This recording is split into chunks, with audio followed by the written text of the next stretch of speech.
त्यांचं व्यक्त केलेलं आहे. तुमच्या यशाच्या पाठीमागे तुमचे गुरुजी आहेत, तुमचे ग्रंथ आहेत, तुमचे आदर्श महापुरुष आहेत आणि तुमचे आई वडील आहेत. आयुष्यात आई वडिलांना विसरायचं नाहीये. आता तुम्ही तिथे गेल्यानंतर 1-2 वर्षामध्ये ट्रेनिंग करून येताल, तुमचं लग्न होईल. लग्न झाल्यानंतर एखादी असणारी स्त्री तुमच्या घरामध्ये येईल. त्यावेळेस तुमच्या आई वडिलांना तुमच्याकडे यावं ही अपेक्षा त्यांच्या अंतःकरणामध्ये निर्माण व्हायला पाहिजे. त्या अर्थ खऱ्या अर्थानं तुम्ही तुमच्या जीवनात यश निर्माण केलेलं आहे. नाहीतर आई वडिलांनी तुमच्याकडे यावं आणि 2 दिवसानंतर त्यांना असं वाटावं, अरे बात मला इथं राहण्याची इच्छा नाहीये. तर असा जो भाव आहे, अशी जी कृती आहे ती तुमच्याकडून, असं जे वर्तन आहे तुमच्याकडून होऊ देऊ नका. कारण आई वडिलांनी तुमच्यासाठी खूप कष्ट केलेले आहेत, मेहनत केलेली आहे. तुम्हीही स्वतः कष्ट केले आहेत, पण आई वडिलांनी आनंद केलेले आहेत त्यांना ध्यानात ठेवा. थोडस त्यांचे कष्ट प्रतिपादन करतो.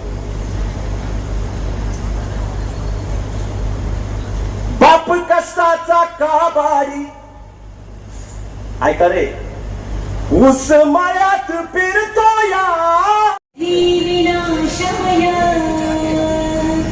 दीपज्योती कुंडलमोती हार मान पाशी वाजेला बाहेर जाई घर्ष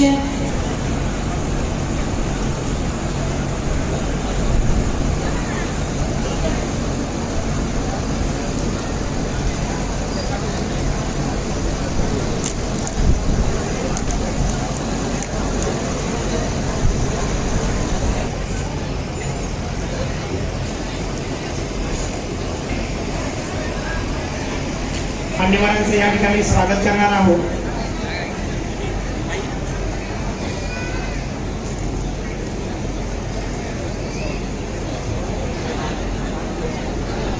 तर मी सर्वप्रथम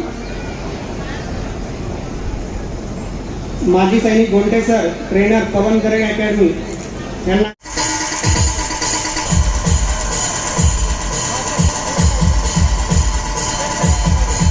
आदरणीय यांचा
जालना पोलीस दलाचे स्वप्न सत्यात उतरले.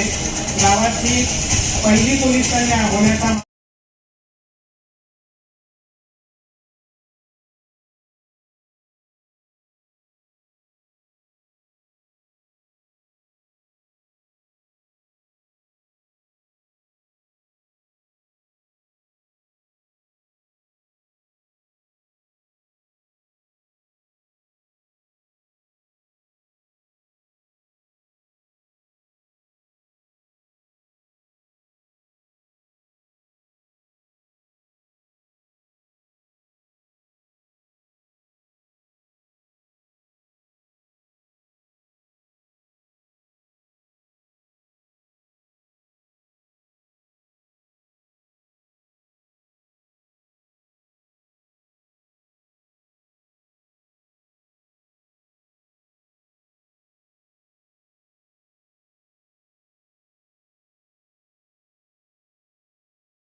वाळके यांना अशी विनंती करतो की त्यांनी मंचावर यायचं आहे आणि त्यांची संघर्षाची कहाणी या नवतरुणांना ज्यांना पोलीसमध्ये जायचं आहे त्यांच्यासाठी ऐकवायची. भारी सगळं परफेक्ट म्हणजे तिथं पवन करिअर अकॅडमीच वाटली आणि जगताप सरांची बोलणं झालं पप्पांचं तर त्यांना असं वाटलं की तुला जायचं तर पवन करिअर अकॅडमीलाच आणि त्यानंतर ते मला इथे घेऊन आले. खरंच माझं 12वीच्या नंतर 12वी झाल्याच्या नंतर माझं डी फार्म झालेलं आहे आणि मी तिकडेच डी फार्म झाल्याच्या नंतर मी घरी आले.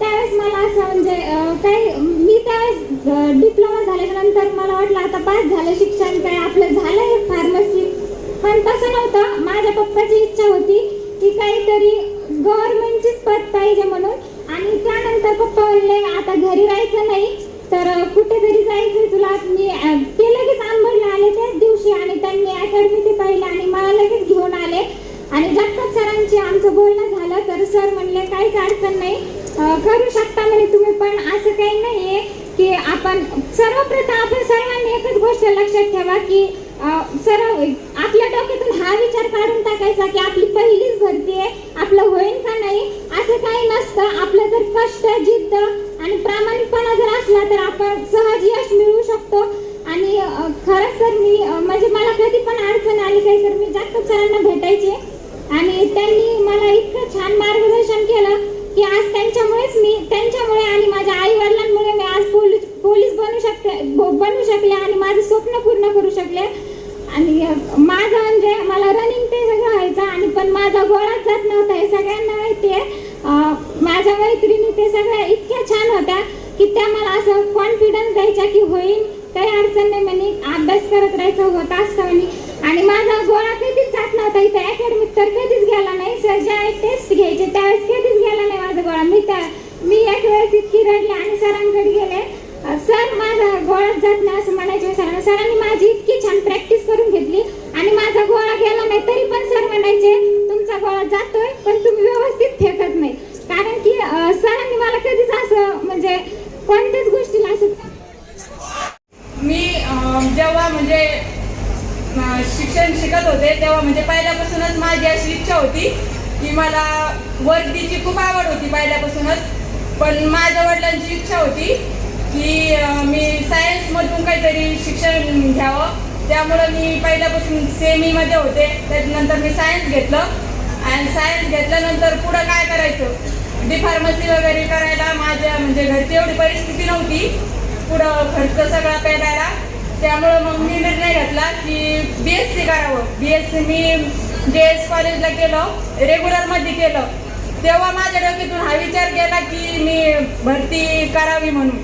पण मध्येच असा योग आला की कोरोना आला आणि कोरोनाच्या टाईममध्ये सगळ्यांना घरी जावं लागलं. मग मी घरी गेल्यावर मला ऑनलाईन लेक्चरसाठी मी मोबाईल घेतला होता तर मला पहिल्यापासून मोटिवेशनल व्हिडिओ बघायची सवय होती. त्यातूनच मग मी बघितलं MPSC वगैरे. मी एकदा दोनदा म्हणजे PSI कंबाईनचं वगैरे असंच घरून पेपर दिला होता पण माझी PSIला काही हाईट बसत नव्हती. मग मी ठरवलं की आपण समजा खालच्या पायरीपासून सुरुवात करावी. तर मी मग भरती करण्याचा निर्णय घेतला आणि आज माझा जो पण निर्णय होता त्यामध्ये माझ्या घरच्यांनी मला कधीच विरोध केला नाही आणि त्यामध्ये सगळ्यात मोठं म्हणजे मला सपोर्ट माझ्या भावाचा राहिलेला आहे. मग मी भरती करायचा निर्णय घेतला त्यावेळी म्हणजे गावात आमच्या असं कोणीच नव्हतं की जे भरती करत होतं मुलं नाही मुली नाही. मग मला तयारीसाठी मला कोणीतरी म्हणजे सोबत पाहिजे होतं. तर मग माझं भैया म्हणे तुला मी अकॅडमी लावून देतो तू अकॅडमीत जा. तर मग मी अकॅडमी जायला बघितल्यात पण मला काही एवढं म्हणजे वाटलं नाही त्या अकॅडमीमध्ये. तर मग माझे जे पाहुणे राहतात त्यांनी सांगितलं की पवन अकॅडमी इथं आंबडला खूप छान अकॅडमी म्हणे आणि रिझल्टही खूप येतात म्हणे इथे. तर मग इथं येऊन मी माझ्या भैयाने अकॅडमीला भेट दिली. माझ्या भैयाला ही अकॅडमी खूप आवडली आणि त्यांनी ठरवलं की आता तुला ह्याच अकॅडमीत ठेवायचं. आले होते त्यावेळेस म्हणजे माझी एवढी तयार नव्हती त्यावेळेस फॉर्म वगैरे भरलेले होते. तर माझा पहिला रिझल्ट असंच गेला. माझं ग्राउंडही नव्हतं आणि अभ्यासही बऱ्यापैकी नव्हता. मग मी भरती झाल्यानंतर मी गावाकडे गेले कारण समोरची भरती कधी निघत याची गॅरंटी नव्हती. तर ती भरती 2024मध्ये निघली होती. तर दुसऱ्या भरतीच्या टाईमला मग मी आले इथे आणि परत तयारी लागले. पण मग मला सरांनी सांगितलं की आता तुम्ही इथे आल्या ना तिथून यशस्वी होऊनच जा, असं मध्ये धरसोड करू नका. कारण हे भरती क्षेत्र असं असतं की आपल्याला इथे धरसोड करायला चालत नाही. इथं टिकून राहा तुम्ही, तुमचं 100% रिझल्ट येईल. आणि मग मी तेच केलं. मी दुसऱ्या भरतीच्या टायमाला चांगल्या प्रकारे अभ्यास केला, ग्राउंड केलं. पण दुसरी भरतीला मला अपयश आलं.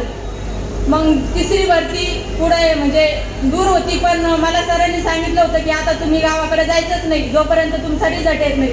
आणि मग मीही ठरवलं की जोपर्यंत रिझल्ट येत नाही तोपर्यंत मी गावाकडे जाणार नाही. मी इथेच राहून तयारी केली. आणि तिसऱ्या भरतीला मग जेव्हा मला पहिल्यापासून असं होतं, मला भीती वाटायची की माझं ग्राउंड कमी आहे, माझं होईल का नाही, समजा कमी जागेवर रिस्क घ्यायला.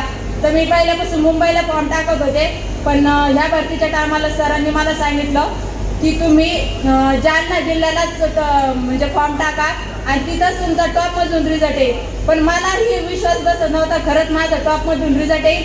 पण सरांचा विश्वास होता आणि घरच्यांचाही माझ्यावर विश्वास होता की मी काहीतरी करून दाखवेल.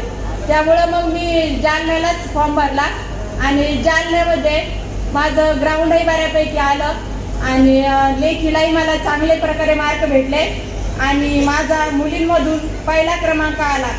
आणि याचं सगळं श्रेय पवन अकॅडमीला जातं. कारण त्यांचं म्हणजे मी तरी खचायचे, मला तरी असं वाटायचं की माझ्याच्यानं होणार नाही, म्हणजे होईल का नाही इतक्या कमी जागामध्ये. पण सरांनी म्हणजे माझ्यावर एवढा विश्वास दाखवला तर तुमचं 100% होणार आणि टॉपमधूनच होणार. आणि शेवटी तेच झालं. सरांनी जो माझ्यावर विश्वास दाखवला होता, घरच्यांनी माझ्यावर जो विश्वास ठेवला होता ते सगळं सार्थक मी केलं त्यांचं. आणि मी जेव्हा तयारी करत होते तेव्हा म्हणजे मी एकच महिना लेक्चर केले होते. पण त्या लेक्चरमध्ये गणिताला मला शिकारे सर होते, मराठीला डावकर सर होते आणि GSला हास्य सर म्हणून होते मला त्यावेळी. तर त्यांनी म्हणजे इतक्या भारी प्रकारे मला म्हणजे लेक्चर घेत होते ते की मला म्हणजे झाले आता मी 2-2.5 वर्ष होत आले माझ्या क्षेत्रामध्ये की मी डावकर सरांनी शिकवलेलं मराठी आणि शिकारे सरांनी शिकवलेलं गणित त्यावेळी मी जे लेक्चरमध्ये चांगल्या प्रकारे म्हणजे लक्ष देऊन केलं होतं त्यांचंच म्हणजे जे शिकवायचे तेच मी घरी येऊन रिव्हिजन करत होते. त्यामुळे म्हणजे मला एवढा फायदा झाला की मला आता ही जी भरती होती ह्या भरतीमध्ये मला त्या गोष्टीला जास्त वेळ द्यायचा म्हणजे गरजच पडली नाही. कारण मी त्यावेळेस त्यांचं इतके छानपैकी सांगत होते, गणित पण इतक्या सोप्या प्रकारे शिकवत होते शिकारे सर की मी फक्त यावेळी फक्त GSलाच वेळ दिला. आणि GS असा विषय असतो की आपण त्याला किती रिव्हिजन केलं तरी त्याला रिपीट रिव्हिजन करायची गरज असते. तर मी यावेळी फक्त GSला वेळ दिला आणि GS माझा पहिला विषय कच्चा होता. पण रिव्हिजन देऊ माझा तोही विषय मी चांगल्या प्रकारे केला. आणि गोळा माझा दोन्ही भरतीत गेला नव्हता. सर मला म्हणायचे तुमचा गोळा जाईल, पण माझा स्वतःवर विश्वास नव्हता की माझा गोळा जाईल म्हणून. आणि मी दोन्ही भरतीला तिथे गेल्यावर हेच केलं की माझा गोळा जात नाही आणि तेच माझ्यासोबत झालं की माझा गोळा तिथं नाही गेला. पण ह्या भरतीच्या टायमाला मला सर म्हटले की तुमचा म्हणजे गोळा जातो आणि तुम्ही पॉझिटिव्ह राहा आणि पॉझिटिव्ह विचार करा, तुमचा 100% चांगला रिझल्ट येतो. तर मी तेच केलं. मी ह्या भरतीच्या टायमाला निगेटिव्ह म्हणून असं काही झालेच नाही. गोळाही माझा जात नव्हता पण मी स्वतःला सांगत राहिले माझा गोळा जातो. ग्राउंडही एवढं नव्हतं पण मी म्हणत राहिले माझं ग्राउंड चांगलं आहे. अभ्यास पण की मी चांगल्या प्रकारे पेपर देईन. स्वतःला एकच गोष्ट सांगत राहिले की मी कशात कमी नाही. आणि शेवटी तेच माझ्यासाठी पॉझिटिव्ह विचार माझ्यासाठी पॉझिटिव्ह ठरले आणि त्यामुळे माझा आज टॉपमधून रिझल्ट आला. आणि घरच्यांचाही माझ्या म्हणजे यशामध्ये खूप मोठा वाटा आहे. आणि अकॅडमीचा तर म्हणजे म्हणावं कौतुक तेवढं कमीच आहे. कारण त्यांनी म्हणजे माझ्याकडून फी सुद्धा घेतली नव्हती. कारण मी एक खूप गरीब घरची मुलगी होती, माझी परिस्थिती सुद्धा नव्हती शिकायची. पण सरांनी मला सांगितलं होतं की वाटलं तर तुम्ही रिझल्ट आल्यावर पैसे द्या पण तुम्ही इथून जाऊ नका. आणि सरांचा तो विश्वास बघून मला हे वाटलं की मी काहीतरी करू शकते आणि आज मी काहीतरी करून दाखवलं याचा मला खूप अभिमान आहे. एवढे बोलून मी माझे शब्द संपवते. जय हिंद जय भारत. पवन करे अकॅडमीचे संचालक जगताप सर आणि शिकारे सर यांच्यासाठी एकदा जोरदार टाळ्या झाल्या पाहिजे. कधीतरी विचारांचा ताडा व्हायला पाहिजे. आजची झोपडी मित्रा उद्याचा वाडा व्हायला पाहिजे. आणि तुझे आजचे यश केवळ क्षणभर नसावे आणि तुझे आजचे यश केवळ क्षणभर नसावे तर हे यश परिवर्तनाची शाळा झाली पाहिजे, परिवर्तनाची शाळा व्हायला पाहिजे.